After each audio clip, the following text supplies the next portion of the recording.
எல்லாம் தெரிஞ்சவங்க வீடு, சொந்தக்காரங்க வீட்டுக்கு போனோன்னா ஏதாவது பொருள் வாங்கிட்டு போவோம். அட்லீஸ்ட்டு தின்பண்டங்கள், பழ வகைகள் இந்த மாதிரி அன்பின் அடையாளமாக வாங்கிட்டு போவோம். வேதத்தில் நம்ம பார்க்குறோம், ஒருத்தன் ஒரு பெரியவரை பார்க்குறதுக்கு தான் வேலைக்காரன் கூட போகிறான்.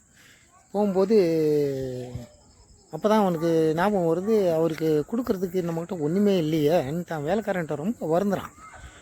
என்ன தின்பண்டமும் இல்லை, காசு கொடுக்கலான்னா அதுவும் எல்லாம் செலவழிஞ்சு போச்சு, என்ன இப்படி ஆகிப்போச்சேன்ட்டு அவன் ரொம்ப வருத்தப்படுறாங்க. ஒருத்தன் யார் அது?